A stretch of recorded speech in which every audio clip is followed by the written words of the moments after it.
Welcome back to Awkward Chats. So glad you guys could join us today. And hopefully you guys are having a fantastic day, doing whatever it is that you love doing. And you can officially find us on all the podcast services from Apple to Google to Amazon. All of the good ones. And if you guys like this content, make sure you guys check us out over on YouTube, where you can catch all of our adventures and videos and all of the corresponding things that we come over here and talk about. Yeah, I'm Lost Girl in Tomorrowland. So let's get to chatting. Let's chat.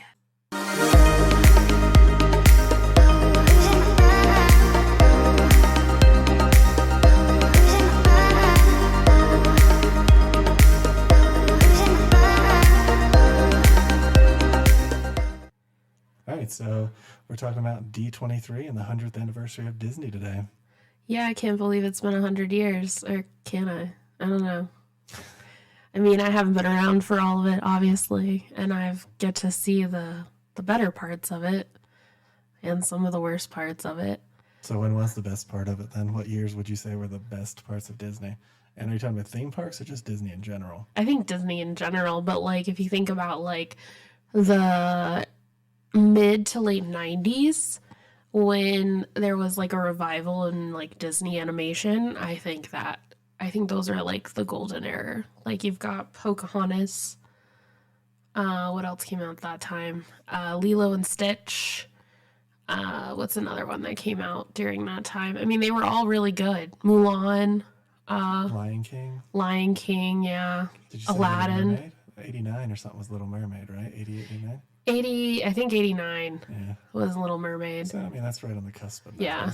So I think The Little Mermaid kicked it off. But I think that was probably Disney at its peak when it came to like entertainment. That's what I would think is like that when it came to like Disney entertainment. And you don't say anything about the parks. You're just talking Well, about the theme parks were still struggling. I think the theme parks were. So was that the heyday? That's my question. Like, is that the heyday? If I think after. Not doing well? I think with Eisner, I think they did a good job with Eisner because like Walt Disney World was like expanding. They were still working on Epcot. They were still working on Animal Kingdom, and Hollywood Studios was like this weird in between kind of thing. So yeah, I would say maybe like early 2000s was probably when the parks started to get better. I think the parks were not great prior to that, but I think after that, I think they started to get a lot better. And then they kind of just, people forgot about it for a while. And then, of course, 9/11 happened. So the one thing I can tell is a story of my kind of experience. I did go in 2000, and I just remember the paper fast pass system was one of the biggest pieces I remember. But also, like, the dirtiness of it. It was really dirty. From the monorail was really dirty at the time. To, like, there was stuff on the ground and, like, popcorn pieces and stuff. And then there's, like, I don't know, call them goo spots, where they're just kind of like, something happened here. But it's like, and then someone's foot went through it. Something bad happened here. And then someone's foot went through it, and it was, like, this weird sort of kind of, like, nastiness to it. That's what I remember. And I'm not saying the rides were okay, but they definitely needed some maintenance and stuff at the time. And it's interesting that you have that thought, but I'm pretty sure my family visited the theme parks 2000 to 2003, and I don't remember that. Yeah, it was 99, 2000. It was a weekday. I remember going, and it was nice. It was fun because I do enjoy Disney rides, but the atmosphere there definitely wasn't as clean as I would expect it to be. Yeah, and I think after 9/11, the theme parks themselves, and not just Disney, but I think theme parks in general, everything just kind of like halted for like a good bit. And then I think after 9/11 was when they closed the river country. And I think it got a little better after that, maybe like 2008 to like 2018 maybe. Yeah. It got better again. They reinvested back in the park. And now, obviously, if you're a Disney fan, then you kind of have if you're a real Disney fan, I should say, you can see all the metamorphoses that have happened within Disney, and not all of them have been good. Well, let's talk about the 100th celebration and that whole kind of display they have going on. Yeah, I think it's a little disappointing because they didn't do anything for the 50th, so... Yeah, we haven't seen it in person, in fairness. We did see the 50th, though. Well, we saw the 50th at Disneyland. We didn't see the 50th stuff that they actually had at Walt Disney World. We saw some of the stuff, like the merchandise and stuff that came to Disneyland from Walt Disney World. Which was weird. Yeah, which the 100th, I think we did see a little bit of them start putting it out when we were there, merchandise specifically. Oh, yeah. Yeah. But it wasn't a huge presence. And we have seen other YouTubers and vloggers go there and kind of walk to the park, and it doesn't look much different than what they did for the 50th, honestly. Well, yeah, because we were there in February for Sweethearts Night, and that was another moment.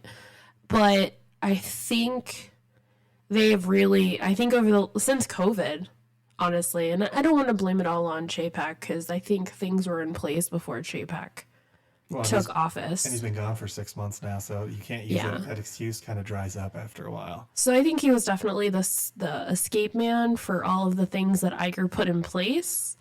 And I think he was just made to be the self-sacrifice of Disney because they knew they were going to try some shit. I also think it's part of it, though. I think he didn't have any investment in actually making it better.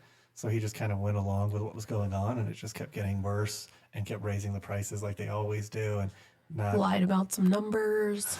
Yeah, that's business 101 though. Every company seems to be doing that lately, but so it seems interesting. And what we want to talk about today was the D21 specifically, and we did get the D21 gift. You did it again. I did it again. D23. See, I keep calling it D21 because I feel like that's a better name than D23 in all honesty. But I'm not marketing for Disney. So, D23. Yeah, so at D23 last year, which happens in November, they talked about how everybody who went to D23 was going to get a commemorative Mickey statue that went. My guess is they got mailed to them, is what I'm guessing, because it didn't look like they actually had them there at D23.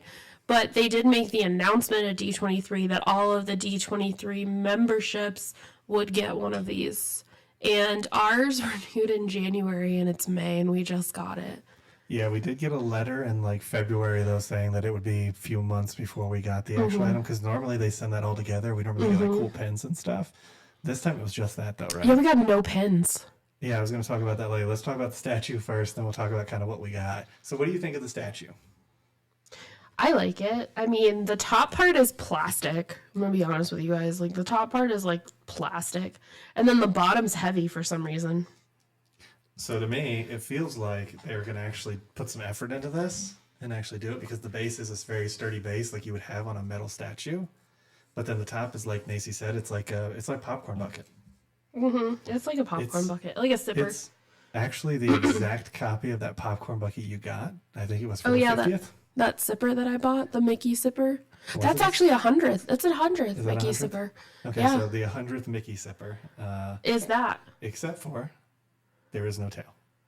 There's a tail on the zipper. The slipper. The flipper. The flipper. Zipper, but there's no tail on him. Not that you want to see his butt, but that's true. It is the exact same thing. I thought about that when we were getting ready to do the show, and I'm just like, that is the exact... Yeah, except the zipper, they decided to give him a weird-ass mouse tail for some reason. It was weird. It's awkward. It's off-putting. And it's easy to break. It's kind of like the Pete's Dragon, awesome popcorn bucket, but the little nubbies and stuff on it breaks so easily. I feel like it's the same thing. It's a cool idea, but from an execution standpoint, it always breaks. And I'll say it's nice, but I don't understand why they did this. I think it's CPVC or PVC, whatever that stuff's called, but it's the same stuff they make the popcorn buckets and stuff out of. Yeah, I would agree. Is there anything going on with the 100th that you do want to see? Not saying you're gonna go out of your way to see it, but if you were there, you would see it, I guess. No, I shouldn't say that. Okay, so the one thing I do want to see, and it's not 100th related, though, is Soaring Over California. I do want to see that at Disneyland. Yeah. Well, California Adventures, but Disneyland. I really want to see that a lot. I don't think I've ever actually. Well, I probably have seen it in like the early '80s. In the '80s, was Soarin' around in the '80s? No, early 2000s. Yeah, so it wouldn't have been there when I went. So maybe not. I don't think I've ever seen it. That's what I'm saying. So I'd love to see Soaring Over California. I know it's not supposed to be as good as the new one, which I like the new one. It's better than the new one. I like the new one. I like the elephants and stuff. But here's the thing. So Soaring Over California, the reason why I think it's better and stands out, and I think it deserves to stay in California. I don't think it needs to be at Epcot. Agreed. I always thought it was weird that we had Soaring Over California and Epcot, and everybody was like, nobody gives a shit about California out here. Soaring Over Florida. Yeah, like, I asked that question many times, like, why didn't we do, like, Soaring Over the Eastern United States or Soaring Over Gflorida? I mean, it'd just be a bunch of beaches and swamps, but still. There's lots in Florida. That's not fair. There's Tallahassee. You're gonna show the politicians standing on the thing, waving as you. Whoo! It smells like trash and railroad tracks out here, guys. Oh, that's where the fraternity brothers puked in the corner. So if I was going through Tallahassee, I would stop at Dog It All and like fly through that restaurant. And that's about it. That's the only Jim and Milts. Yeah, throw in some Jim and Milts. Still Milts. there. I did like Jim and Milts. Go over the stadium. You go over the stadium. That's about I'm it. pretending to play a football game. Then we should you fly over 75 and it's just bumper to bumper traffic. Well, if you wanted a true like look eyesore at of Florida, I-4. well, no, what you should do is if you want a true thing of, you just take I-10, go all the way down to like St. Augustine, and then you flip back to 75 and just follow 75 all the way down to Miami, then flip to I-4 and go from Tampa to Orlando, and you got the whole state. You can just sit on the interstates and do it. They just have it on top of a car. They don't even get like a drone this time. They're just like... You're driving through like California. Yeah. It's driving through California. It's driving through Florida. Driving through Florida. But anyways, back to Soaring Over California. I remember the first time I rode it, and I was the chicken shit like I always am. And it definitely... So I don't like heights that much. And definitely, if it just pitches a little bit. And, like, I think it just made me, like, a little queasy from some of the movement. But Soaring Over California is cool. And I think it's cool because they do a great job showing all of the different landscapes that California has to offer, from the desert to the beaches to the mountains. Like, you can go, like, they take you down, like, the river. Right. They take you skiing. They take you paragliding, which the whole thing's supposed to be like paragliding. You go through orange fields, and everybody swears by the smell of the orange. Like, when you go and you hit the orange fields, everybody's like, yes, I love the orange smell. Like, that's everybody's favorite smell, or at least everybody I talk to, favorite smell on Soaring Over California. And I think it's better because it's not distorted. It was actually filmed for that screen, and it doesn't matter where you sit, it doesn't curve. Right. Like the new show does. The new show curves, which is annoying and frustrating because you could do it 20 years ago on the original, but you couldn't do it on the new one. No, I get that. So, and again, I haven't seen the new one, but I don't have a problem with the current Soarin'. So what are you looking forward with the 100th anniversary? Nothing.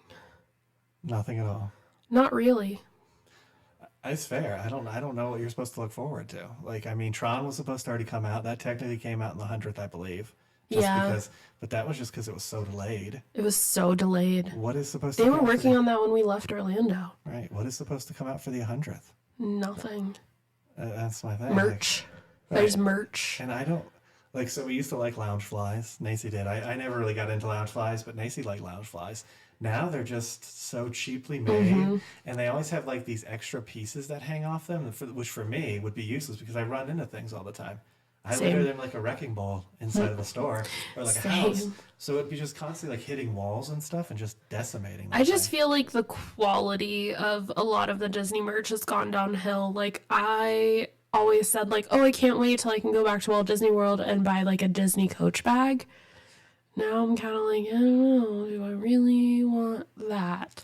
But the thing with the coach packs and stuff is you can kind of buy them anywhere else now too. It's not like Exactly. they're park exclusives anymore, which I like in certain aspects. But then I feel like they're not putting any effort into the stuff they're putting in the parks. Yeah. And the food has definitely taken a huge step back too. I feel like there are Bad. there are some wins. I think there's some wins, but I think for the vast majority of what I'm seeing rolling out, and granted, we haven't been back to Walt Disney World since COVID. We haven't. 2019 going into 2020 was when we left Orlando. So it's been 3 years, give or take. A few months here or there, because we did try to go to the park on our last day. That just did not pan out. So we're just going to pretend like that never happened. But It's a story for told a few times, but it's definitely yeah, we do have plans to go to Orlando in August. Yeah. But we're not sure about Disney, yeah. If we're going to do a park day, if we're just going to do maybe one park or maybe 2 days and split them up into like park hoppers, because there's only a handful of rides that we really want to like go back and ride. So it's like, okay, well, what's really worth it? And right now we're in the planning stages. And one of the things that we found interesting is we watched the WDW News Tonight people, that Tom Corliss and stuff. He went to that, what's it called? In the, it's the nice restaurant. The California Grill? California Grill. We went to the California Grill. Now, we love the California Grill. Yeah, we definitely loved that place a lot when we lived there. There's a video on our channel, so make sure to check that out in the top right-hand corner when we went there. And it was fantastic. And then he went there, and like the size of the portions and stuff, it looked insanely small. Also, they changed the menu. Well, I mean, they do that all the time. That's kind of a norm with Disney, and I'm not sure if I like that menu either. But the fact that the food portions are so tiny, it's like, I'll just go to a nice restaurant instead of a Disney restaurant, right? Like, yeah. I mean, if you think about it, like, let's compare it to like Golden Steer. You know what I mean? Like, there's some smaller portion stuff there. Not really though, and that's good food. Or like when we went to like an Emerald Lagasse place or something, even that had bigger portions than you're getting at this place. Mr. Chow had bigger portions than you would get at Disney. Why would you go to Disney? Yeah, and I think one of the things that's hard to learn is and I know that we fell into the trap of it, but like we lived in Orlando, we were Orlando locals, and we had annual passes, and we would just go eat at Disney property, and like that was where we decided to spend our money. And we were always like, oh wow, this is so good, this is great, or like this was mediocre, like whatever. But now that and we're not even that well traveled, there's still tons of places that we haven't been to, haven't seen. And I would have to say, now that we go back to Disney and we eat that food, we're like, it's not quite what we remembered it to be. So, well, I don't think that. I think I remembered it correctly. I think that they've really shrunk the portions. They've really changed their menus extensively, almost everywhere. Yeah. And I think that they changed Narcoossee's menu. Yeah. I saw. Yeah, we saw Tim Tracker go to Narcoossee's. Which I think if we go back to Orlando, I think at the very least we want to go back and do a couple Disney restaurants. If we stay on Disney property, we'll see. It's kind of up in the air. And it's like, we watched Orlando vloggers, and I was like, oh, I wish I could go back to that and like do that again. But then at the same time, I'm like, but is that really what I want? I disagree. I think the more I watch them, the less interest I actually have in going back, because it's just like, you can't just keep destroying these pieces of the park and then thinking that people are just going to keep coming. And I get testing menus and trying new things out and stuff like that, but every time they do it, it gets more expensive and smaller portions every time. So it's just like, well, yeah, I agree. More 100%. expensive, smaller portions. How does that continue to go when it's just not? I don't know. To me, it's just not worth it right now. And so we're talking about this now because we are planning the trip for August right now. Yeah. So we're really thinking about what we want to do in Orlando, what we want to hit up in Orlando. Because there's so much more to Orlando than Disney. I know a lot of people don't realize that, but it is true. It's just like Vegas. There's so much more to see and do there than just go to Walt Disney World. Right. Like, quite literally. So I think we may end up skipping going to Walt Disney World, but then again, I don't know. Don't hold me to that because I have moments of weakness where I'm like, yeah, I'll do it. And then I go and I fully regret it later. So, Yeah, I agree. Same thing here. It's kind of definitely interesting. You know, it's like, what do you want to do? How do you want to actually put this into play? Things like that. because there's other resorts too. Like you can stay on Universal property for half the cost that you're going to pay to stay on and in a nice Universal property as well. So, Universal is not fluffy friendly, bigger people friendly, fat people friendly, however you want to word it. Everybody, that's definitely a legit. It's not. They're just not. They don't accommodate their rides for size. They build for speed. And it's not just weight either. When you think about big, it's tall too. So Yeah. you think tall people and Wide. large waist. Yeah. You know, those two people. Well, Or even large boobies. Like if you have large boobies, you're gonna have the same problem too. I was Maybe they're skinny. reading. I don't remember what I was reading, but they were saying. I don't think it's Tron, and I don't think it's the Guardians one. I think it might be one of the newer Universal rides, but they were basically saying if you wore a size 40 pant or bigger, you wouldn't fit on the ride. And I don't remember what ride it was, and I apologize that I don't remember, but it's a new ride that just came out. And essentially, they were basically saying that if you don't, and then the average male apparently wears a size 38. So if that's your average in the United States is a size 38 and people can't get on it if they're a size 40, like you're not really accommodating even just the average person. Right. Even in my high school days, I still wore 38 to 40 pants, and I was weighing like 160. So, Yeah. I mean, that's not that big. It's really not, and that's what a lot of people were saying. So it's definitely a little disappointing. I think it might have been the Cosmic Rewind ride that they were talking about. Again, Disney is and the Tron one too. There's a lot of people that don't fit on that ride now. Well, they do have the extra bike on Tron, and they did actually put in a bigger Ratatouille ride. Yes. Which makes sense for the dark rides. It's got to be a piece of cake to get. I mean, it's expensive, obviously, but it's not that hard to get a lap bar to go a little higher, you know, like. And unfortunately, yes, in the United States, people have wider waistbands than other countries, but it's twofold. It's not just the person. There's also like what we actually feed people in this country. So, you know, that's like a whole other topic about how we don't really look at the type of food that we serve people here. Which is not part of this podcast. We're just talking about the rides. But yeah, it's something to think about. It's definitely like, are you even going to fit on the rides? Yeah. That's our hesitancy with Universal, honestly. Disney classic rides are more forgiving to weight than and tall than Universal even. stuff. Because again, like I said, my knees and stuff don't fit on some of the rides at Universal. It has nothing to do with my weight. So It's just because you're taller. Right. So you can have these issues and not be a weight thing. That's kind of an interesting piece. But again, there's nothing new coming out for the 100th, which is how we started this conversation. There's like nothing new coming out for the 100th, which is why we're not really looking forward to anything. I mean, if it happens, like we go, but there's nothing to really like go out of my way for. Yeah. So we'll see. Come August, what we decide to do with Walt Disney World. And I think we'll probably go back to Disneyland here probably sometime in the summer. Yeah. We just haven't had enough time, honestly, to head out there because my stints between contracts have been pretty short. So, well, and we don't have an annual pass, so everything falls on that trip, which if we had an annual pass, the only thing we have to do is really get a hotel somewhere. Instead, we have to get a hotel and tickets every time, so that just creates fees that we don't want to deal with either.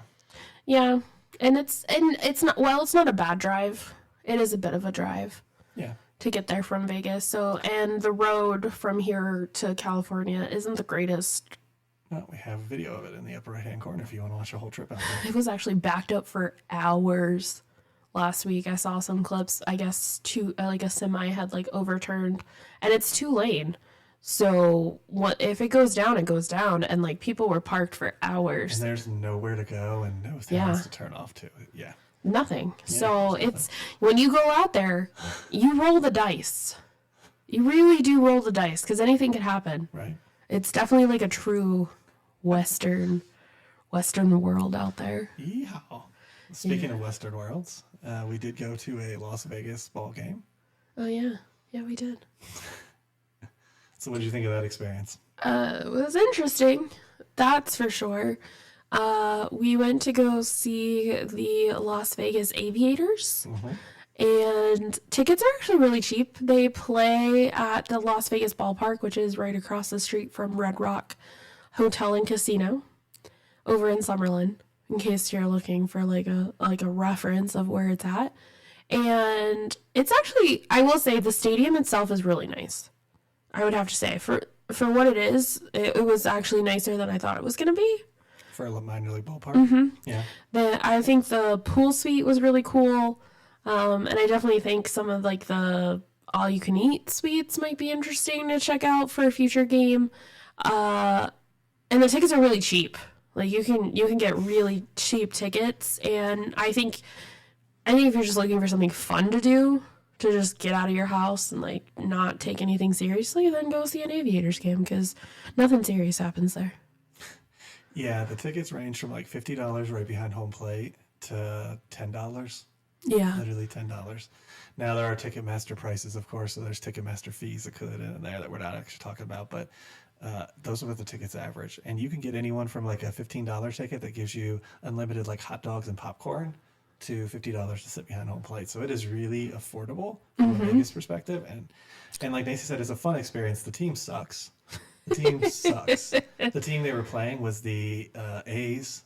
So the A's are the Aviators. They're minor league. The Angels were the Salt Lake City Bees, and they sucked as well. So if you're an A's or an Angels fan, your farm system's not going to help your team out this year. I guarantee that. They were bad, but it was so much fun because like the fans were so into it. They were very into it. I mean, every pitch they were razzing players. Yeah, they were really talking shit to the umpire. Yeah, they were calling him blind, which in fairness, his zone was a little wonky, but that's a whole nother topic for another day. But it was so funny. Like they called this one guy midget, or what did they call him? Minifigure? Mini-man? I think they called him a midget. They call him a midget, and then he hits a home run. He was short. They were all little. I don't know. They were like all these like little tiny short men. I was like, damn, he's small. Yeah, I mean, the fairness though, the only baseball games you've seen are Braves games, right? Yes. Right, and so they're like a grade A team. You're talking about the lowest of the low. But it was funny. The cabbage came up, and Nacy makes. We're right behind home plate. Check out that video on our YouTube channel if you're listening to us on. We're right behind home plate, and she's like, "Wow, he has a last name Cabbage. He'll never make it in the pros." The dude was standing inches away from us. It was feet. Inches away from us. It was feet. He clearly heard it. And he shook his head and he walks up to the plate, wham, home run over the left field wall. And I was like, oh, Cabbage is going, bro. I was just providing a little motivation. It was super fun though. Again, if you're there and you don't care that the baseball isn't fun, like not the baseball isn't fun, the baseball doesn't look good. Like they make tons of errors. They're not very good. Carrie said it was like the worst baseball game he's ever seen played, even with like little leaguers. He was like, wow, this is bad. I was like, okay. There were multiple hits to the outfielders, left field and right field, and they they would be shit. right under them. There would just be a simple pop-up, and they would let it fall right through their glove, and they're just like, holy cow, how did that happen? Or like the double play, they did a ground in the infield to a double play to the shortstop, and instead of throwing it to second so the second could throw it to first, he tries to run and beat him to the base. Didn't beat the player to the base. Then he couldn't throw the guy out at first either, so they were both safe. I was like, wow. I haven't seen that since Little League. Yeah, he literally said that out loud. We did buy hats, though, to support the team. Yeah. I'm wearing one for the podcast if you're not watching this on video. Mine's down here on the floor. Yeah. But, I mean, so it was a super fun experience. And, again, we recommend it. It's just you need to know what you're getting into when you go to those games. Enjoy the audience more than you're going to enjoy the game. Yeah, I think I want to book the pool suite. I might see. So one of my friends' birthday is next month, and next month is crazy busy for me. But I may just be like, hey, how about we rent the pool suite for the baseball game and see what it comes with? Yeah, that'd be cool. See if it comes with. I mean, it'll just be us three, and whoever you want to invite. It's your birthday, so you know. It's your birthday. So yeah, I mean, and that's kind of like, I mean. I would go back to the baseball game. I think I prefer the night games, and we said this too when we were there, is like, I don't know how they play in the summertime here. I don't know how. Yeah, Las Vegas Ballpark, for those that don't know, is not a dome. It is an open field. Yeah. I do not know how they make it in the heat. It's crazy. I don't know. I'm serious. It was a little warm the night we went, and it was a really cool night. So it wasn't bad. It was like perfect weather. But I could tell that if it gets a little bit hotter and it's nowhere near what it got, it's not going to be fun. It's not going to be a fun experience. Yeah. Especially if it's like sun beating down on you, because in the summer the sun doesn't go down till like 9:30 p.m. Right. And it's 100 plus until the sun goes down. And you're baking. Yeah. Your internal organs are just... You're literally baking. Slowly cooking. I smell bacon. But I will say this, don't eat the nachos. They're trash. I like the souvenir cup we got, though. I did like the souvenir helmet, but yes. That was cool. But the actual nachos themselves were trash. Well, even the hot dogs weren't anything to write home. The hot dog was better. I enjoyed my hot dog. Right, the hot dogs weren't bad, but they weren't great. They're just a decent hot dog. They were just a ballpark hot dog. Right, there was nothing really to them. So ballpark hot dog. It was kind of interesting, honestly. But yeah, if you live in Vegas and you're a Las Vegas local, you can do fun stuff like that. Or if you're visiting and you want to take a short ride out to the Las Vegas ballpark, it's not that far of a ride. It's right by Summerlin, so you're looking at really 15 minutes. And I definitely think that it's something cool to do. And if you come to Vegas and actually want to see the real Vegas, taking that Uber ride or cab ride out to the Las Vegas ballpark gives you the opportunity to see the whole kind of Vegas experience too. So if you like this video, make sure to hit that thumbs up. Make sure you hit that subscribe button. And ring that notification bell so you get notified when we do at least 3 videos a week. And we'll come and get you guys for the next one. Ain't that the truth, baby Ruth? Bye. And for those on the podcast, hang out and we'll be right back. So how you doing today? I'm doing fine. Welcome back, everybody. Yeah, so this is May's podcast for Awkward Chats. Awkward Chats. And we wanted to start talking about a little bit about coincidences. So in the preview, we talked about the baseball game. And the funny thing about that is we went to the baseball game the week before they announced that the A's are going to be coming to Las Vegas. The week before. What are the chances? So what do you think about the A's coming to Las Vegas? I think it's a bad idea. Why? Because they're a shitty team. And the problem is like nobody goes to see them. So why are people going to come to Las Vegas to see them if they don't go to see them already in California? Right? Because they're in California. They're in Oakland, yeah.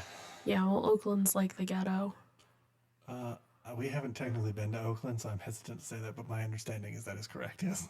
Well, yeah, when I was looking potentially at jobs out there, I was like, not Oakland. Yeah, I mean, I don't know anything about Oakland, so I'm not going to speak on Oakland specifically. I know that one of the biggest complaints is they have one of the lowest payrolls in baseball because they're one of the worst teams. Like, the owner doesn't care. They haven't been relevant since Ricky Henderson, and that was, the 80s for baseball fans? I don't know who that is. He's probably one of the best center fielders to ever play baseball. And he says that, like, I know. I don't know. I don't know these things. Do you know what center field is?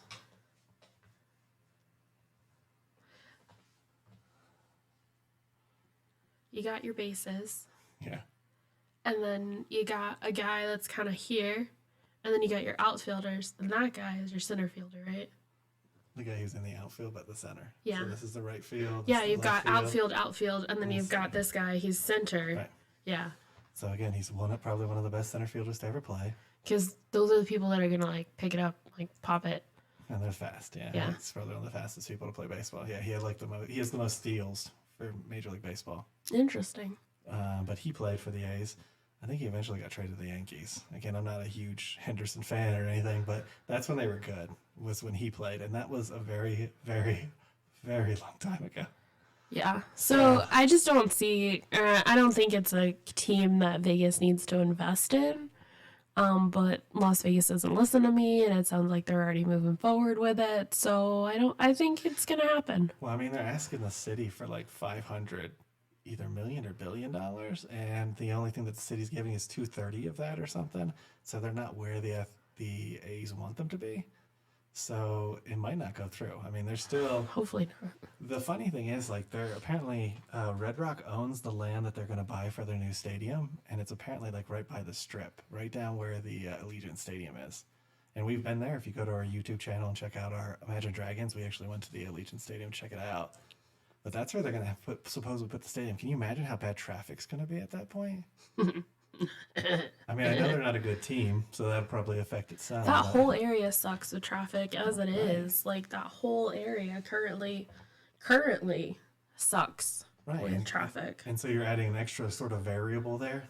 I can't see that going well. I really can't. I don't know, maybe. But to me, it seems like that's going to not go so well for them. I would have to agree. And then coincidence-wise, so when we went to the Railroad Museum here in Boulder City, that was actually the day before that big East Palestine, Ohio train accident. We literally went the day before and filmed it. And then we got it out like a few days after the incident happened. I think the coolest thing about that day was we saw a coyote. Yeah, I mean, that was cool. I enjoyed some of the trains. We got to see like the World War II train and stuff. Was kind of interesting. The rocket train that they used to use to see if they could go into space with nuclear. I would also like to say that it was super weird that some rando like showed up literally at the same time that we were there. Towards the end, yeah. And there was nobody there, so it was like. And he came to ask us questions. It's like, we're just tourists, man. We don't have any idea. We're like, this is our first time, man. Yeah, it's our first time here. We're just kind of taping it for the channel to show it to people. But that was interesting how we've had these coincidences come up lately where we're like literally taping stuff and then the next day there's something crazy that happens. I was trying to find something, but couldn't find it. Okay. Found something else instead, so we'll see. But yeah, I don't know. I mean, I guess those are all coincidences. Well, yeah, obviously they're coincidences. I mean, what else would you call them? What the heck is going on outside? I don't know. Sounds like a pressure washer. Yeah, somebody's literally like, they're like, oh, Gary and Nacy are doing their podcast. Let's give them some weird noise to have to filter out in the background. Hopefully you guys are enjoying our new podcast setup. Yeah, we have our first of our new cameras going out there. It's right in the middle. Hello, everybody. Howdy. If you're watching us on the video podcast stuff. But, yeah, we're trying It's a work in progress, and it's not easy at all. So I think the not easy part is really sort of getting those hums and stuff out of the audio. We still have a little bit of work left to do in the studio. We're planning on getting another 2 cameras so we can switch some angles, and then we got to put up some like soundproofing as well as something in the background because it's a lot of weight back here. Some decorations. We got some plans for this wall. We got some big plans, honestly. So, what are your feelings on the Oakland A's coming to Las Vegas? For me, I mean, I enjoy baseball, so I'm excited because I'll get to see other teams come. Do they play the Braves? Typically, they play them at least like a couple games a year, yeah. Okay, well, that's a maybe. That might work out for you if it's a home game. The problem is they're in the American League, so that means they have to get that league selected for their league. I think that's how it works now. I don't know. But they're supposed to be playing more like inter-league games. Hopefully, we'll see some. I mean, that's really the only benefit I see it having is having some other teams come. But even for the A's now, when good teams come, people don't come to see the games. So I'm not sure. From a financial perspective, I wouldn't do it if I was the city of Las Vegas. I wouldn't, because they're not good. The owners has no intention of making them good or trying to get good. And every time they get a good player, they trade them away. So it's like, what do you? Yeah, and like, what promises are they making him? Right, exactly. You know, like, what promises are they promising the city of Las Vegas? And you have no idea that that's going to come through. Yeah. They're just now working on, like, that road construction for the F1 race, which is going to be that's such a nightmare. It's a nightmare right now. Yeah. It's going to be an even worse nightmare once it actually is here. I think next year. I think it's next year. Or is it the end of this year? I don't remember. I think it's the end of this year. I think it's sometime in like November, December. Oh, it's going to suck. suck so bad. But what we talked about with the Raiders, the difference between the Raiders and the A's is first, the Raiders have an actual like group of people who like them. They were good at one time. They may not be that good now. They had some optimism for a couple seasons, and then stuff happened that we're not going to talk about. But like, so they kind of wrecked that. But they actually had a fan base that's in California that will fly here on the weekends to watch them. But with baseball, there's like, 100 and something games a year. People aren't going to fly to come and see 180 something baseball games a year. Especially for a team that sucks. Right. No offense if you're an Oakland A's fan, but like, I'm just saying. Well, most of them jumped off board when they decided they were going to move anyway, so there's not much fans left for the A's, I don't think. I mean, I like baseball. It's fun. It's fun going to baseball games. I'm not going to lie. I enjoy it. But I would rather actually go see a team play good, I guess. I'm not loyal to any team, but I mean, I do cheer for the Braves because that's usually what's on in our house, which is weird because if I think back like 12, 13 years ago, we wouldn't watch baseball at all. Yeah. We would click off of it. Yeah, because I didn't enjoy the steroids era. That kind of put a frowny on everything, and I stopped watching for a long time after that. Mm-hmm. Yeah, because when I met you, you didn't watch baseball. Yeah. And that was after the Braves championship runs, and then the steroid stuff happened, and I was like, nah, this isn't my sport anymore. Yeah, like October would come, and it would be on TV, and we're like, oh, great, it's baseball. And now we're like, baseball. Yeah. I like watching baseball. If there's nothing else on, it's cool because I can just scroll my phone and like occasionally look up and see what's happening. Like it's not like an intense sport, right. I feel like, where you gotta like, it's a very chill, laid back sport. Like even if you go see it in person, it's not like when you watch it on TV. Yeah, I think for me personally, I got back into it because I was working in an office in Atlanta. Well, technically Young Harris. Working in an office, and there's nothing else to do, and you could just put it on, and I could be doing work, and I didn't have to totally focus on it. It'd be like, oh, he hit a home run. I can look up and see that. Whereas if it's another sport, it's way too like action packed, and I can't just kind of like. If you miss a play, you're like, oh god. And your dad watches it a lot too. Yeah. We were staying with your dad at the time. True. And he watches it a lot, so that too. And your dad enjoys talking about baseball. Yeah. And weirdly enough, my dad's Cuban, and never once did he talk about baseball. Which is fascinating, because I hear there's entire, like, parks there that old people go and they just yap about baseball all day. Yeah, like, baseball is a thing in Cuba. Like, it is a thing. That and old cars. Yeah. Old cars, old men, chess, dominoes, and baseball. Dominoes, which I don't know. I haven't played dominoes in a really long time too. We were talking about that the other day. We'll bust out some dominoes and play them sometime. And then I went down a rabbit hole looking up how to go to Cuba that night. Yeah, I do some random shit, but that's what makes me fun. Is because I'm full of randomness and different things, and those things. So if you could see something come to Las Vegas, what would you want to see come to Las Vegas? Sports-wise or just in and general? Just in general. Like if you could pick one thing and it would come to Vegas and it would be successful, done properly, right? Your dream, what would it be? I don't know. That's a good question. I don't know. Because, they have basketball teams. They have basketball teams. They have a hockey team. Yep. They have a football team. They have minor league baseball, obviously.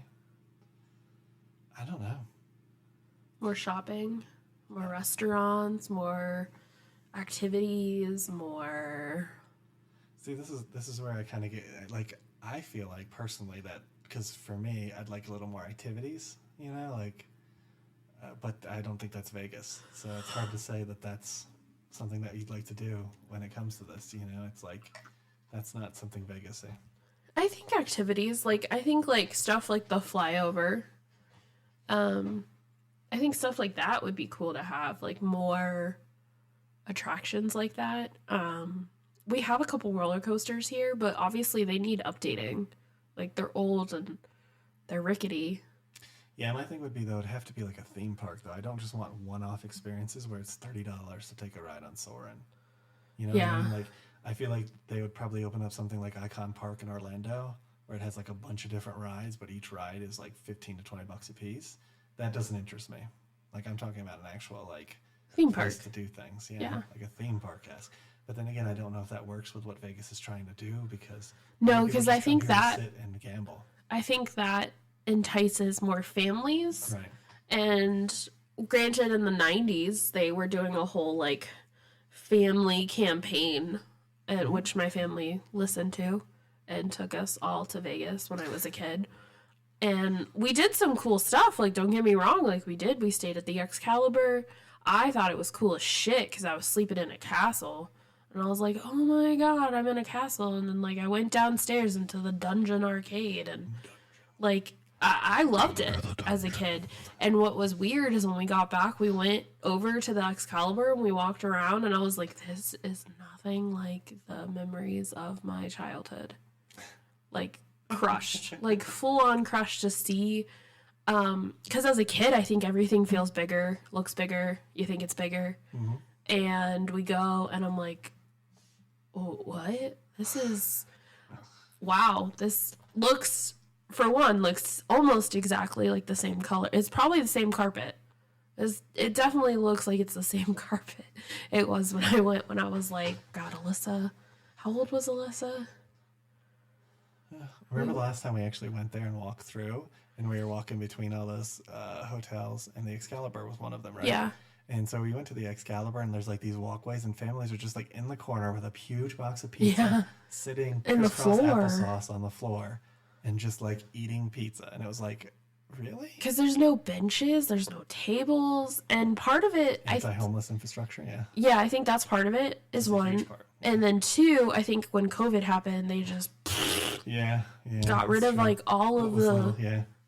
So I think it was twofold, because it was pretty early after we got here, and they still hadn't relinquished like the mask mandates and stuff, which we haven't gone back to at all for almost a year now. Yeah, the last time we were there, we went to the Bodies exhibit at Luxor. That was the closest we came to the Excalibur, and that has a walkway over. That's why I say that. But yeah, so, yeah, that was interesting, going there. And yes, my family paid a shit ton of money to stay there, I'm sure. I don't remember going to like any crazy shows. We did something like about the Wizard of Oz and like a magic show. I remember that because we walked over to the MGM to do that. Ooh. And thinking about it now too, like I think about where the Excalibur is and where the MGM is, and I was like, we walked over there? What? Like, what? And then when my family came to visit last summer, my mom was like, yeah, we'll just walk. I'm like, what? It's June. She went outside and didn't even get past the valet and was like, nope, I'm good. Let's go back in. I'm like, it's June. You don't want to walk outside. I'm like, we can drive around, but like, this isn't really a place. I mean, I think if you're on the main strip, you could probably walk. Yeah. To like maybe 2 or 3 hotels. But the Mandalay, the Excalibur, and then the pyramid one. What's that one called? Luxor. Those are all like kind of secluded. Yeah. Away from like the main hub of the strip. So, go stay there if you want, but stay there if you want. I don't get me wrong. I think you can get some really cheap deals there, and we've talked about doing some stays. But Vegas had this whole campaign back in the 90s about bringing families, and I think you think about it, you had Treasure Island, which was like a pirate one that had the pirate show. That was kind of a pull to kids, and that's gone. Yeah, that's gone. The New York had the roller coaster, and that was kind of their pull in for kids, and of course that's gone too. Well, I mean, it's still there, but it's really run down. You can ride it if you want, but they only do it on like the evenings and weekends now. I don't really have any desire to ride it. I know Gary's like, let's do it, but I don't know. I don't trust it. I'm gonna be that one person. It's gonna be a coincidence. I'm gonna make it on there, and then it's gonna like break down. Like, isn't it ironic? Don't you think? Yeah, what else did they have that was like family friendly for kids? They had the Siegfried and Roy show. Mm-hmm. I think that was more like kid friendly. And I'm gonna be honest with you, That magic show we watched was definitely kid-friendly. What, Rouge? No. That was not kid-friendly. That was not a magic show. I don't know. There was some dick magic going on in that show. I think the only magic from that show was me watching $200 go bye-bye very quickly. Magic show. David Copperfield? Yeah, David Copperfield. Yeah. Yeah, that was definitely very, like, family-friendly and outdated. Fun show. Well, I mean, in the 90s, it wouldn't have been outdated. That would have been the actual new show. Yeah. And then... There's probably other stuff, too, because they rotate acts. They did have an amusement park at MGM. Oh, yeah? Yeah, they did have an amusement park that was, like, behind it, I think. Well, you still have the Adventure Dome at Circus, right? Yeah. So that's probably the most family-friendly thing that still remains here. Yeah, probably. Circus is probably the most family-friendly one, but it's also in, like, the very run-down area of the Strip. Yeah, it's a place you don't want to go after, like, 7 p.m. without at least a gun or a shiv on you. Gun or a shiv. I mean, it is what it is. It's Vegas after dark. And honestly, I've driven this town at all hours of the night. And I just, for the most part, the homeless people, they won't mess with you if you don't mess with them. Typically. Yeah, I'm not going to touch on the homeless population. Obviously, typically. They need some help. Yeah, it's definitely a problem that we have here that we don't really have a solution for. But I don't even think it's the homeless. If you want to talk about stuff that's issues on the Strip, the performers and the people trying to get money from you is far worse than any homeless population that's on there. They're constantly, like, we've been on Fremont Street and they've grabbed me by the, like, a shoulder to try to stop me, which is the weirdest thing. I didn't know they were even allowed to touch you. Let us know in those comments if they're even allowed to touch you, because I don't think they are. But, like, they've grabbed me on the shoulder to try to stop me, and I'm like, dude, I'm not interested. Obviously I'm not, or I would have stopped. Yeah, which is interesting. It's an interesting vibe down there. Sometimes they don't take no for an answer. Right. And I think we found that it's easier to blend in with the crowd than to go when it's empty. You would think it's the opposite, but when it's empty, those people just, like, hone in on everybody. Mm-hmm. But if there's a crowd, you can kind of just, like... Yeah, and it's kind of the catch-22 for us. It's better to go when there's no crowd so we can tape, but you get harassed a lot more. So that's why we get harassed a lot more than probably a lot of people would if you go during the busy times. Which kind of sucks. But, yeah, it's definitely something to be aware of for sure. But, yeah, I don't know. I don't know if there's anything I don't know. What would I want to bring to Vegas that I don't already have? I mean, we have a ton of Cirque du Soleil shows. Right. We still have a ton of restaurants to go to that we haven't got to yet, even though we went to, like, hundreds of them. So there's still tons of restaurants, which is why I wouldn't say that. And shopping. I mean, we have decent shopping here. Right. And we have good shopping. Attractions, we've actually went to most of the attractions on the Strip at this point. They're on our channel, our YouTube channel, Lost Girl in Tomorrowland. Yes. So we've been to most of the attractions here. There's a few that we probably still need to have. Like, we still want to go to the Neon Museum, which we're planning on going to. But we've done most of the major attractions here. Yeah, and there's not a whole lot. It really isn't, like, vast majority of things is, like, go see a show, go drink, and go gamble. That's pretty much it. And then if you've got some money and you like to go, like, extravagant shopping, we do have that here. Right. That is the one thing that we do have. If you want to buy fancy stuff from Hermes or Hermes, as Nancy likes to say. Hermes. You've got Louis Vuittons. You've got, like, all of these. Ramoa, which we just... I get my new luggage next week. These really, really expensive places, they have them here. So if that's something you're looking for, that is something. And I know some people actually come here to shop. Yeah. Because just the plethora of really fine and nice and... Yeah, because we've got, like, 3 or 4 Tiffany's. We have a couple Cartiers. We have... We've got quite a few Coaches, Louis Vuittons. We've got, we've pretty much got everything. Right, that's what I'm saying. So there's, like, Fendi. a ton of those options. Right. So that's something Versace. That we do. I feel like the attractions, we've, again, been to most of them, are typically underwhelming. I did hear an interesting tip, though, too. So, like, if you're coming to Las Vegas and you want to go into, like, the fancy stores, But, like, let's just say you're a little intimidated to go into the fancy stores.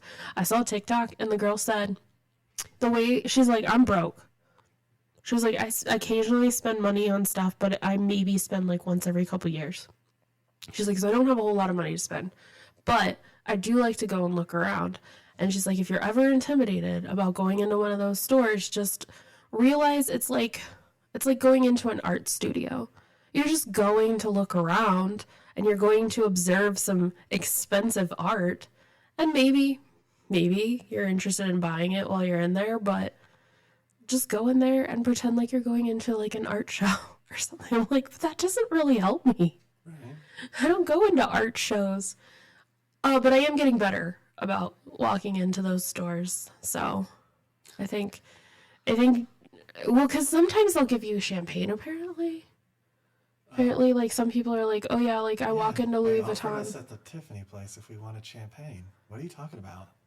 Oh, I missed that. Yeah, she's like, do you want something to drink? Do you want some water? Do you want some champagne? Next time, man would say yes, please. Like, you act like these things don't happen. If you actually listen to the people when we're in these places, maybe you'll get what they're offering. All right, so, well, then maybe when we go to the Tiffany's in New York City, I'll ask for some champagne. You never listen to people. You always just assume whatever they're going to say, and you already know the answer to their question instead of actually listening to the question that they're asking. I mean, I listen and it doesn't process till after I answer. Sure. And then I'm like, well, shit, maybe I shouldn't have said that. Right. A little ADHD. Yeah, so we did get offered when we went to Tiffany and bought your... but they didn't offer it to us until they sat down and knew we were going to buy something. That's true. So there's a caveat. Now, if you're wealthy and you walk in there and they don't offer you anything, I imagine they probably walk the F out. You know, they're like, if this, I'm going to go somewhere else. But, you know. Yeah, and I have to say, if you want finer shopping, you do have to go down to the Strip, though. It's not like we really don't have anything that's, like, off the Strip. We have a couple of nicer stores in the Summerlin area, but yeah, there's nothing of the level of the Strip, especially in that quantity. Yeah. There's a couple, but there's most of the stuff. And then there's that Tivoli Village that has a couple of nice places, but they're kind of like niche. Boutiques, yeah. They're like these like one-off boutiques. Yeah. Which...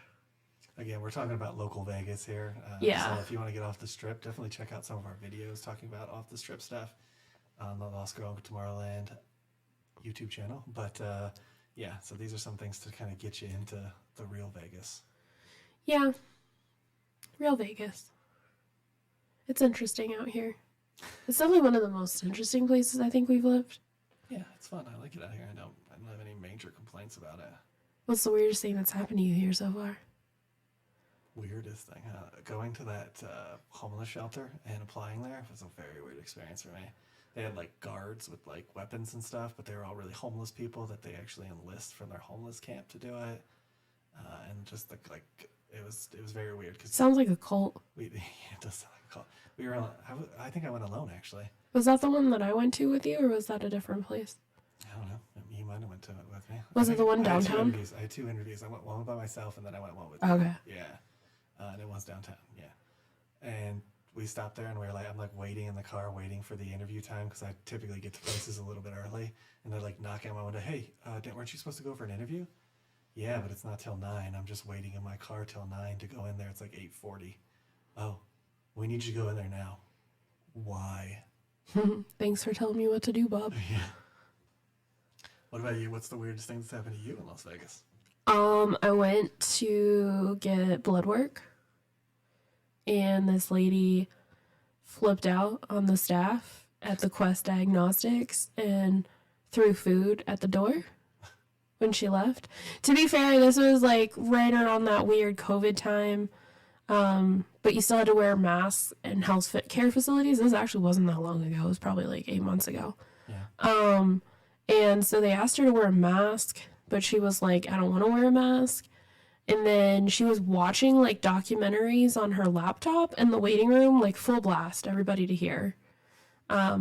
Gave no shits about anybody else. And then when they asked her to like please come back with a mask and like they would reschedule, she flipped out, left, and the old man, there was an old man security guard, and I was just like, bro, sit back down. I don't know what you think you're gonna do, but you are 80 and she could snap you pretty quickly, but good job on trying to like show your authority. And then so she leaves, and as she's in her car driving past the door, she proceeds to throw whatever was in, like, it was like strawberries and something else and like yogurt, and like she just like threw it at the door. Okay. And I was just like, that's interesting. I've never seen anybody do that before. Yeah. That's not something that's kind of like an everywhere thing, though. It's not just a Vegas thing. No, but it was weird. Okay. It was weird. Thought you were going to do something a little more Vegas-y. You sent me that video of that girl that was sitting at a slot and she was just pissing. Yeah, that was a nice Reddit find. That was weird. She's just like urinating as she's playing the slots, like with no didn't even like move her panties. Well, I don't know. She's wearing panties, I guess, but She probably wasn't. Full on peeing. But I'm pretty sure the dress got dirty. So. Yeah, like you can't just sit like that as a woman. You can't just like sit and piss. It's gonna get all down your legs. At that, like, I don't know, maybe she lost full bladder control at that moment and was just like, all right, I'm gonna embrace this for what it is, because happens sometimes, and you just have to be like, all right, well, I guess I'm gonna take a shower and clean that up. But she gave no shits. Yes, 100%. No shits. 100%. No cares. I don't know. I think that was probably, and I haven't seen that in person, but I think that was definitely one of the weirdest things that I've seen potentially happen in Las Vegas. Yeah, I mean, it's a different life for sure. When you go down to actually like Fremont Street and stuff, it's definitely different. There's some interesting people down there. Yeah. Like the grandma that like hangs out with her titties down to her knees and she wears pasties over them. I'm like, wow. Yeah, she's a street performer on Fremont Street. Yes. Yeah. And then there's like a guy that's like, pay me to insult you. Yeah. That was interesting. There's the knockoff Mickeys. Little knockoff Mickey and Minnie's. There was one I saw and it was like it was a Mickey Mouse, but he had like a chain, but he was also dressed in like a priest outfit, so I was like, Come to the church. I was like, this Disney. is weird. The Church of Disney, everybody. And they're so bad, like the costumes are so bad. Yeah, there's a couple decent ones, but most of them are really, really, really bad. Yeah. Like, you think they'd just be better cosplayers and be like, hey, can I borrow yours? Or buy them from you or something? And the process of being one of those street performer people is interesting too. Like, they have to pay for whatever outfit is that they're going to wear, and then they're tag teamed with another person for anywhere from like 2 weeks to a month, and they have to split all of the tips with the other person. And they don't get paid, I think they don't get paid like an hourly rate or something because they're quote unquote in training or some stupid shit like that. I read the ad for one time and I was like, Yeah, I don't know what the difficulty is with getting a business license to do that. I don't know how you rent the space. I imagine you could probably figure it out yourself for cheaper though.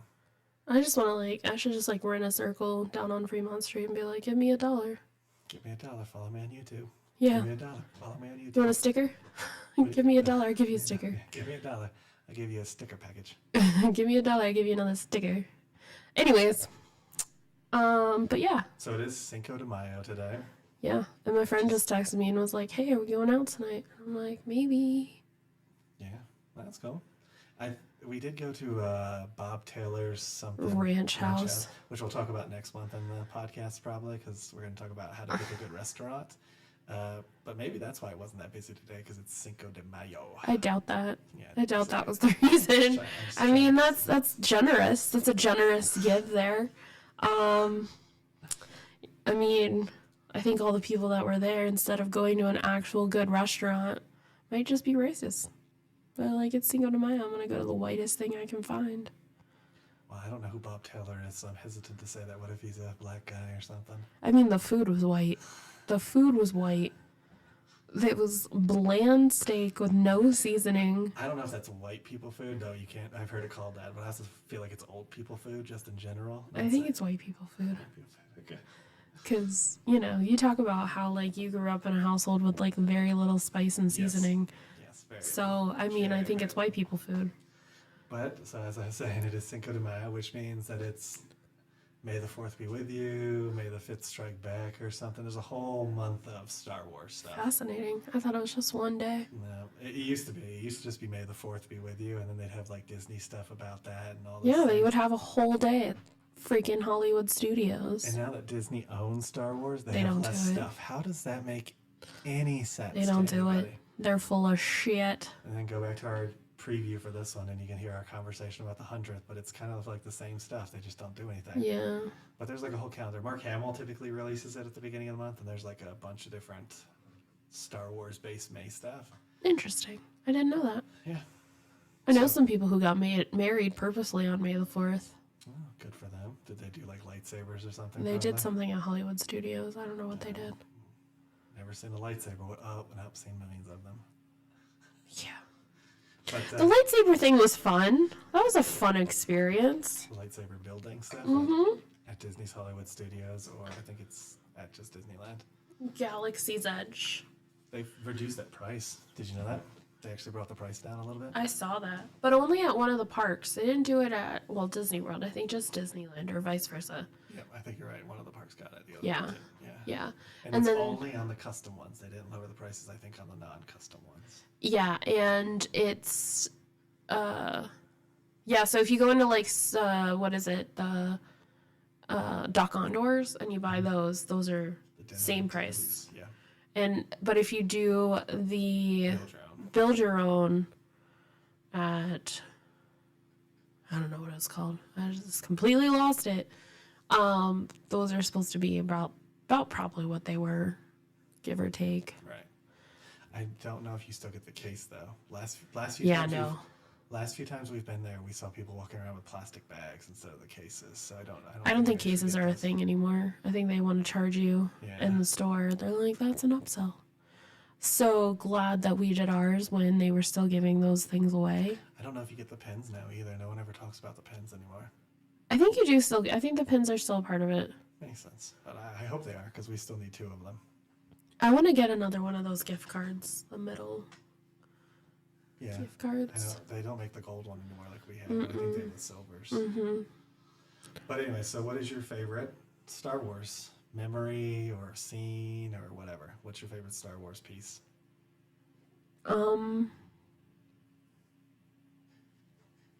Wow, I wasn't prepared for that. No, we didn't just talk about it in the pre-show or last I month. mean, I've been thinking about it that whole time, and I'm just like, I don't know. I don't think I'm as obsessed. I just don't think I'm as obsessed with Star Wars as I used to be. Yeah. I don't think it does the same thing for me that it used to. I guess my favorite thing about Star Wars is Rise of the Resistance. Okay, that's fair. I think that ride is a fun ride, even if you were to take Star Wars out of it, and then just like overlay it with something else. I think the mechanics of the ride are really fun. I enjoy the storytelling of the ride. I think they do a pretty good job telling that story, as long as Kylo Ren is working, because it doesn't make sense for him to be outside the ship. I'm just saying. I realize it's the B-roll, it's the backup plan, but it doesn't make sense with the story. Because, like, how did he get out there so quick, but I'm still stuck in here? So we got to explain this, because for people who've never ridden Rise of the Resistance, what you're talking about here. So after this like part of the ride goes, we don't want to spoil the ride completely if you've never ridden it, but it's been a while, so we're not going to totally hide on the spoilers here. You basically move to this room, and Kylo Ren is supposed to be there as an animatronic, and he's like, oh, stop, blah, blah, blah, and then the ship gets hit, causing like this big rush of air, right? And then you kind of move away, you get blown away from Kylo Ren. Yeah. But when he's not there, he's basically in a TIE fighter, his TIE fighter, outside the window, so you're watching it on the TV screens, and him saying the same thing, and then getting shot away. But here's the thing. About, 30 seconds prior to that scene, Yep. he's on top of your vehicle trying to cut through it with his lightsaber. Yep. So tell me how he got onto his fighter from there, when we're still trying to figure out how the frick we get off this space cruiser that's apparently crashing. So I hate defending Disney, Star Wars, just being clear on when I started this. So let's assume that you're going down the airport. What if the level above you is the bay that you first get off in? Okay, let's just assume that's there. His fighter is to the right side on that bay. So all he'd have to do is jump in his fighter and get out there. So he'd have to use force run, which they only did once in the movie, but it is in the comics, so he could do a force run, which would make him run like Flash. He'd run to the bay, jump in his fighter. He'd have to power it up, so it'd already have to be waiting and ready to go. That's what we're assuming here. And then he'd be like out like that, and then he'd be around to the window. Maybe. It's possible, but then I'm a better writer than the Disney Star Wars folks. That's a big maybe. But that's the only way I can see it happening, and even that's stretching. That's kind of stretching, I gotta be honest. Yeah. So I like the ride. I do. I like the ride. I like the land. That's one of my favorite rides. I think it's one of the best dark rides there is, especially when everything works. Yeah.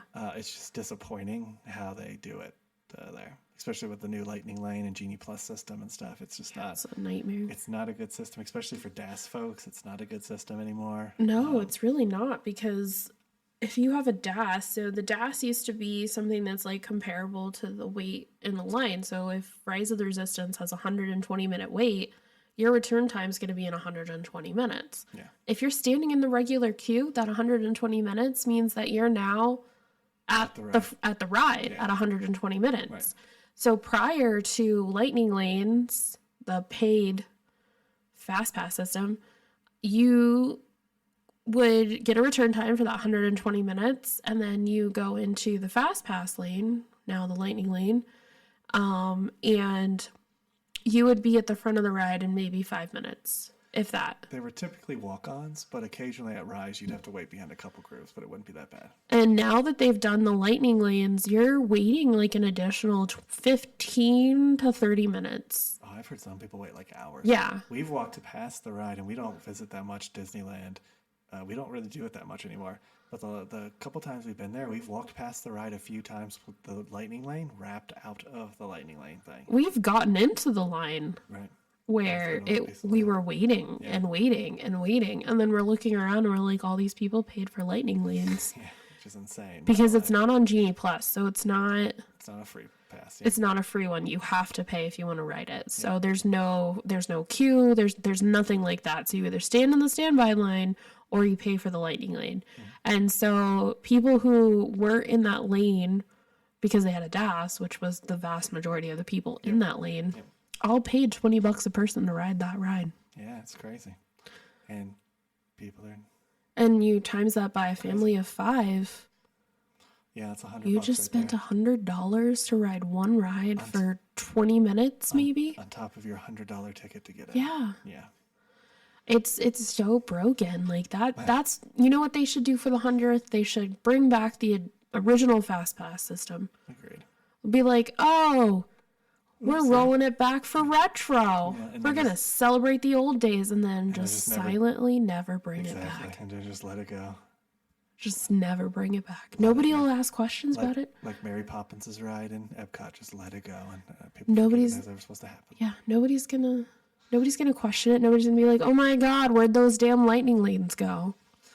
Oh my God, that Genie Plus system. Like, I loved it so much.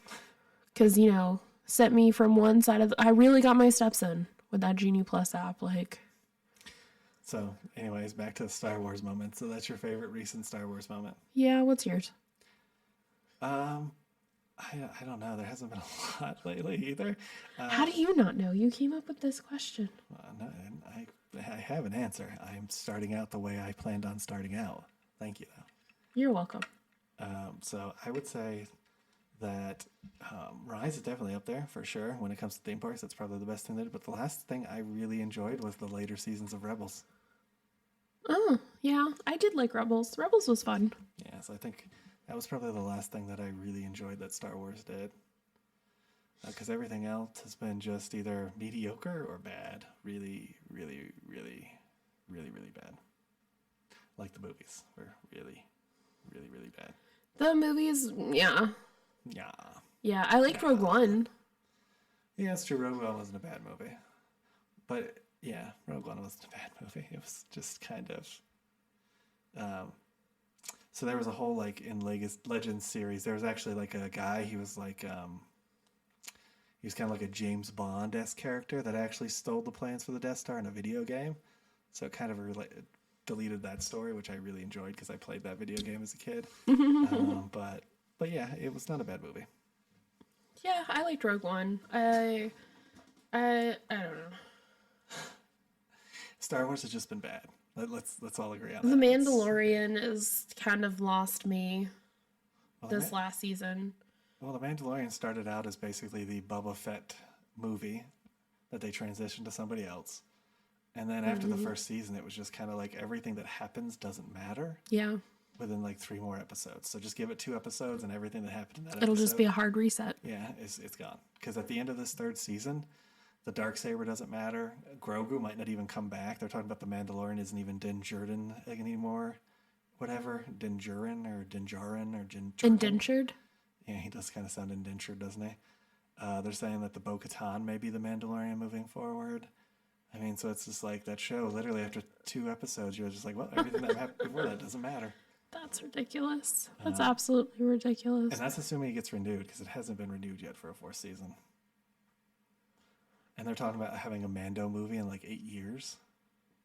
No. Yeah, how are they going to stretch it out that long? There's no way the show will be able to last that long. Nobody At cares. this current pace. Nobody cares. Nobody knows. Well, it's just nobody cares. Like, it's the it's the problem with Disney and Disney storytelling. It's just not, it's not where it needs to be. It's not the caliber of anything that is worth a damn. Agreed. And it's just not good.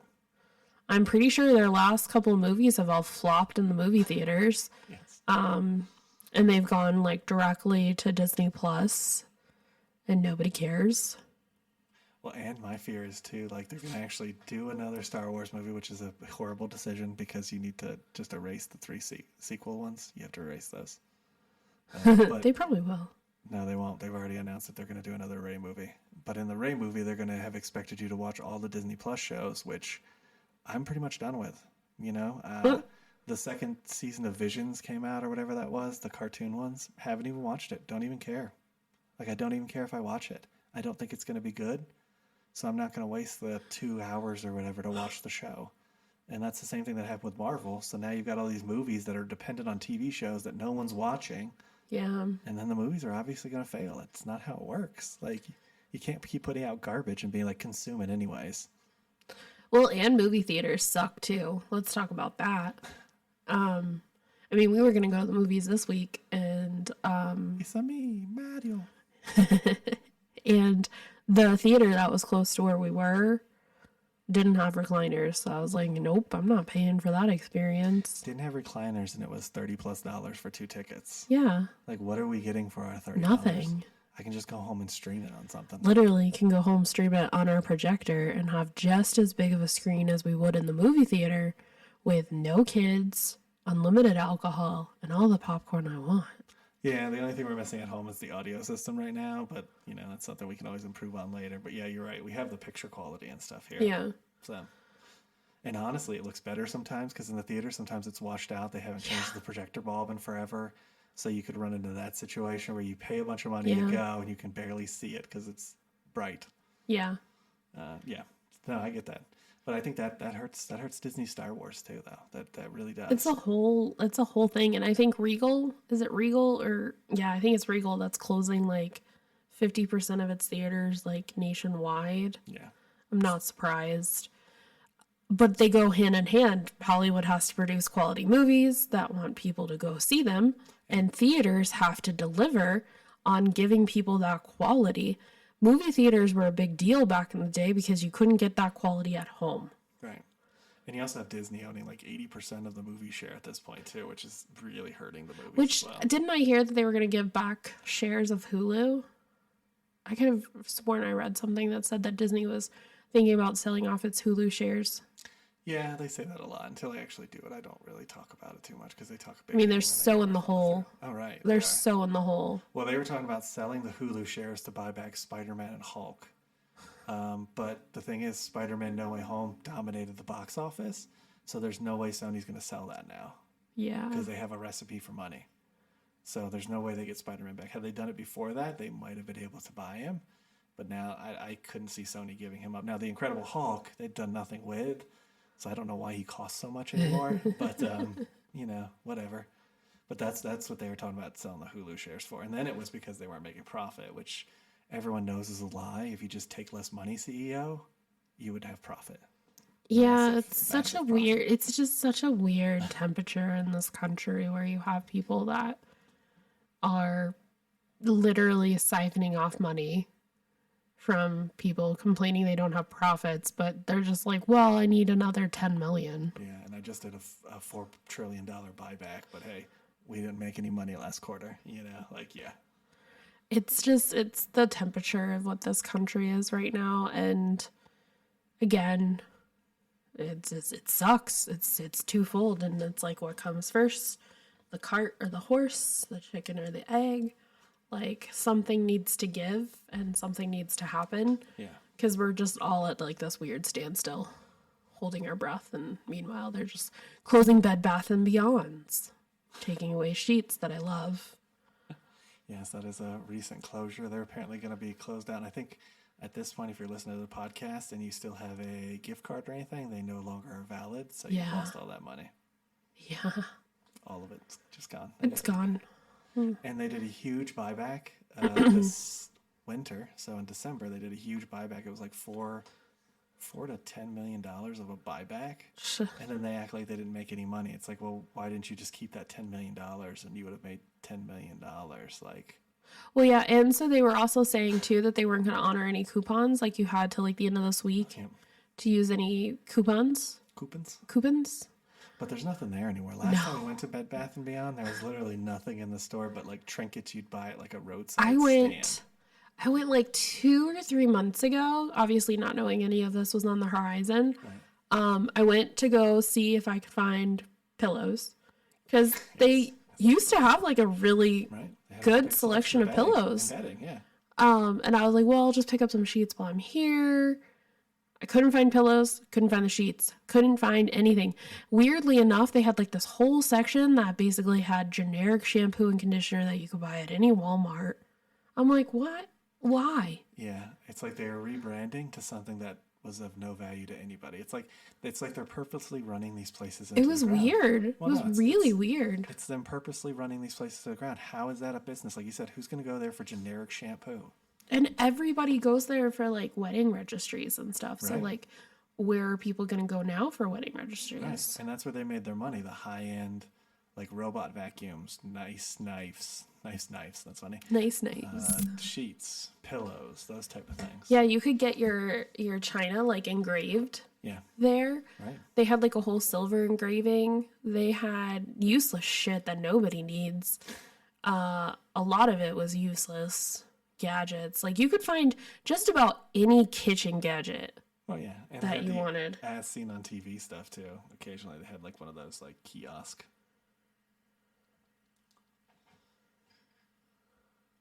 All right, so that kind of sums up our Star Wars fun. Again, Star Wars fun. I just don't. What's your favorite Star Wars food? In like Batu? Yeah, I guess. Because that's the only place that... We have the Star Wars cookbook. Yeah, but we haven't cooked anything out of it. We made the Wookiee cookies, I believe, which are basically just sugar cookies. Wookiee cookies. Yeah, remember we had Wookiee cookies. It had an R2-D2 cookie cutter and like a Wookiee cookie cutter. We did make those ones. Yeah, maybe we did. But that's not fair. That wouldn't be my favorite anyways. I don't know. I actually do enjoy the Ronto wrap.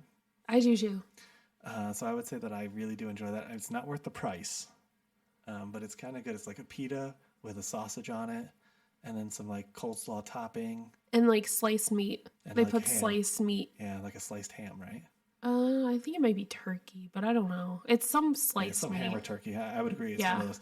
But it's more like a Lunchables ham or turkey, so it's not like it's defining anything on that flavor-wise. But I like those. I actually like those. I like the Ronto wraps. I like the popcorn too that they have down there. I don't forgot what they call it, but they call it something, and it's like sweet and then like a little spicy. Yeah. And I don't know what it's called, but I like that. I don't like the milk. Ugh. The milk is just gross. It's like sucking down perfume. I did like the drinks at Oga's Cantina. Yeah, the fuzzy tauntaun was good. Mm-hmm. I do like that place. That place is pretty cool. We haven't gone back, honestly. Maybe next time we go to Disneyland, we'll go. Yeah, we went. Pop into Oga's. I think we've been there twice. But at Disneyland, you can't get alcohol, right? No, Disneyland can't. Yeah, that was the first place at Disneyland you could get alcohol. Really? Yeah, that was the first place at Disneyland. I'm pretty sure. Pretty sure that you could go. I know they sell alcohol there now. Okay. I know it was a huge hubbub when they started. Because, yeah, I thought when it opened, like, it was only East Coast Ogas that had the alcohol. Agreed. Yeah, I do remember that, actually. I think they let them... I think they do now, though. I thought Disneyland, there still was no alcohol. I don't know. I'll have to look up that. That's a good question. Yeah, that's a good question. That is a great question. Because that would definitely deter me if from going back to Oga's at Disneyland, or if I would be like, yeah, I need to go to Oga's at Walt Disney World. That would... I don't think they serve alcohol there. Do they serve alcohol at Oga's Cantina?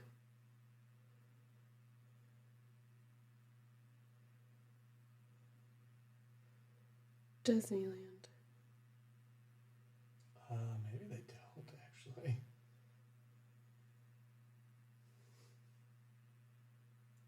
Maybe they still don't. I could have sworn that. Maybe they still don't. I could have sworn they did, though. It says they do. Okay. So at Oga's Cantina, on the Galaxy's Edge Disneyland, it says they do serve it and that you will have to show your ID. Yeah, concoctions with alcohol, ginger lime tea lemonade with soja, Takodana quencher, Jedi mind trick, bloody rancor, jet juice, yub nub. Yep, no, that's what I had. Yeah, the outer rim, fuzzy tauntaun, which is really good. We've had that a couple times. Coruscant cooler, which is basically interesting, and a Dantooine tonic. And they do have beers on tap. Okay, so they do sell alcohol. They also just changed to Series 2 or Volume 2, whatever that's called. The mugs? Yeah. They're now finally in like the second rendition of them. 4 years. 4 or 5 years. I mean, that's cool. That's cool, I guess. It makes me think that not very many people bought it. Yeah, exactly. That means not very We have one. We bought one. Opening week. Yep, we have The indoor. Mm-hmm. We have the pug. Oh, yeah, the pork. The pork. We got the pork one because I got pork juice. Yeah, sequels. I like porks. Yeah. I think the porks are cute. I think the porks are the best addition to Star Wars. They really didn't do anything. They Exactly. just some scenes and they flop. They don't hurt anybody. They don't hurt anybody. They don't change the storyline. Unlike Luke Skywalker, who really hurt us. Yeah, he did. He hurt us all. And then he tried to have his like moment of redemption on The Mandalorian, and it just went. Well, I think it went good, but then the next episode, it didn't mean anything. That's what I'm talking about. Like after 2 episodes, yeah, means nothing. Baby, this is not the show you wish to watch. Baby Grogu, would you like Yoda's lightsaber? Poof, never see it again. Like, where'd you go? I miss you so. It's been forever. That she been gone? I bumped the mic. Oh, man. Yeah, I don't know. All right, so the last thing we have for this podcast is your Reddit story. Did you find your Reddit story? I didn't find my Reddit story. I was looking. But Reddit's full of, like, fun stories, I guess. Do you have a Reddit story at all that comes to mind that you read that was kind of funny? Yeah, I think I did save one last week. Let me pop open my Reddit app.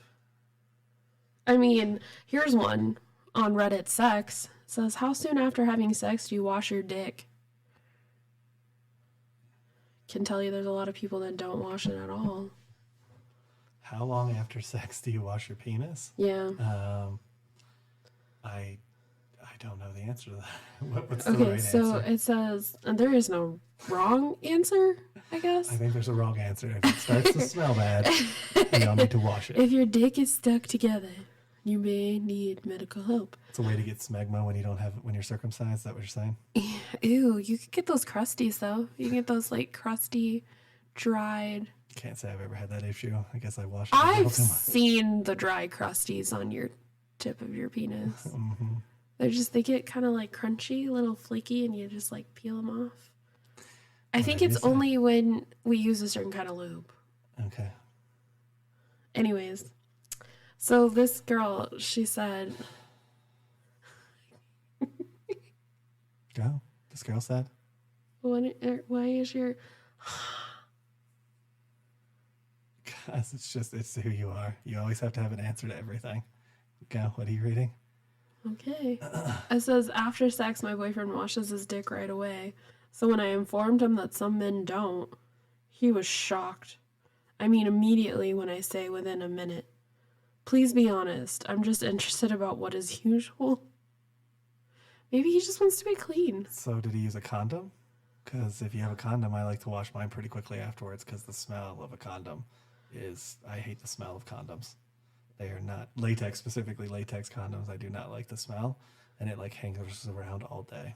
So kind of get that. I mean, I don't know if you have to go that quickly. But okay, so this person said...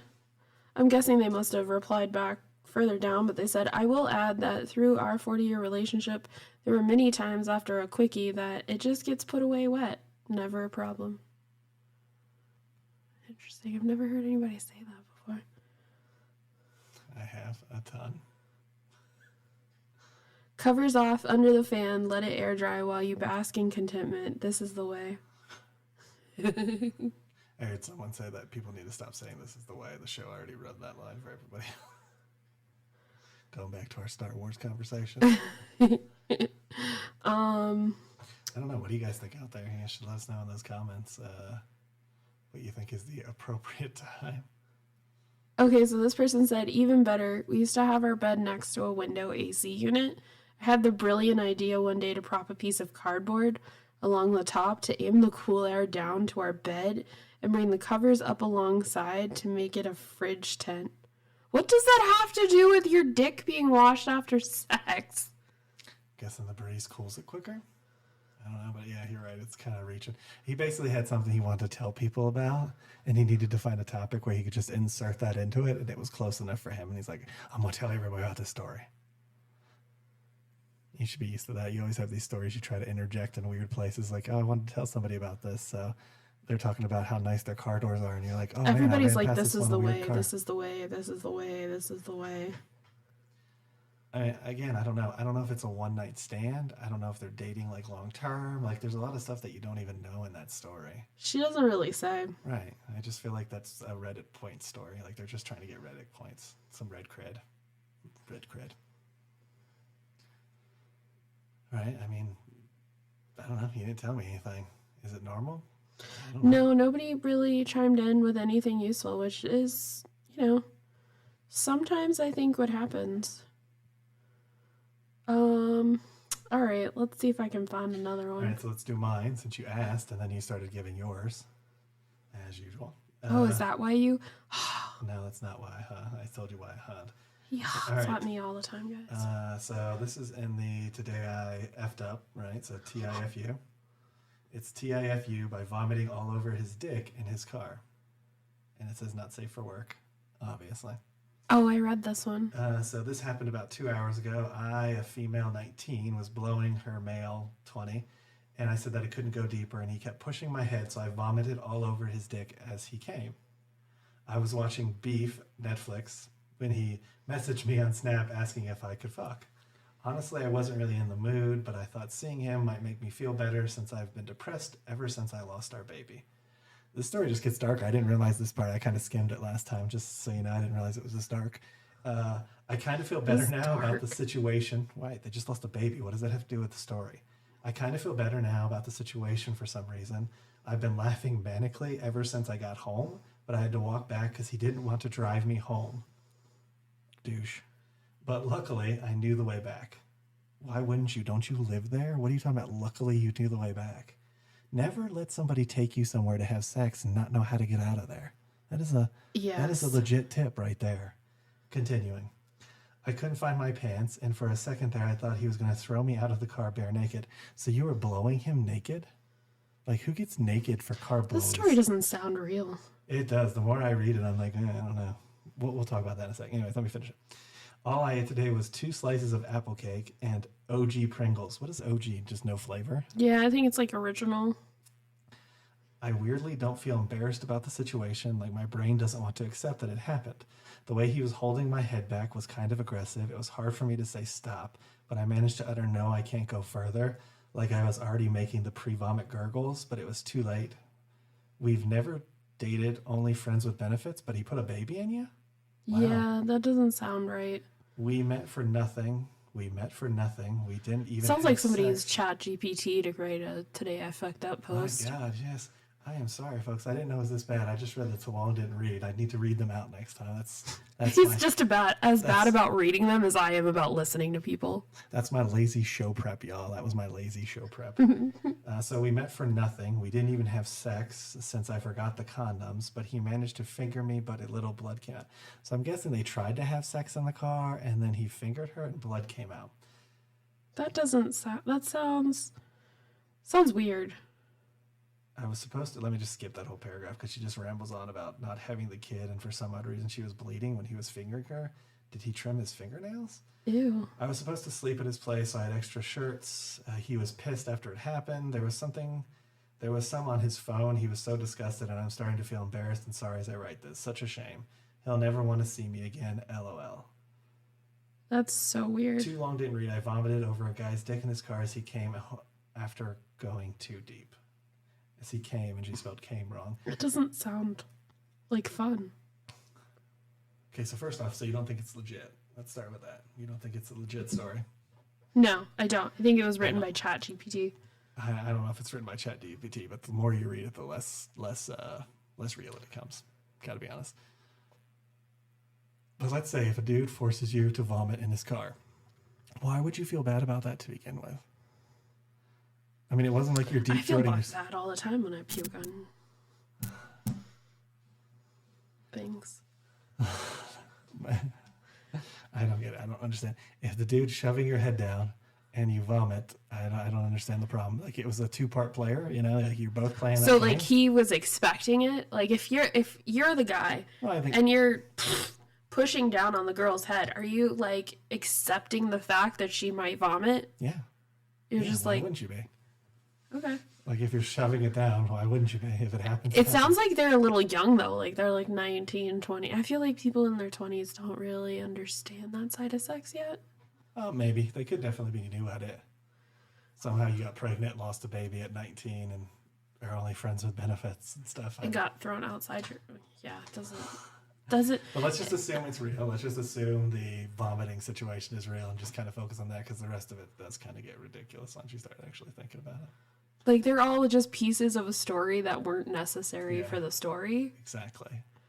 You're giving, like, that's when you know people who lie. Just here's a legit tip for you from a communications professional. The more details you tend to add once you go past a certain point is you lying, because you're trying to add details so you remember the story you're telling.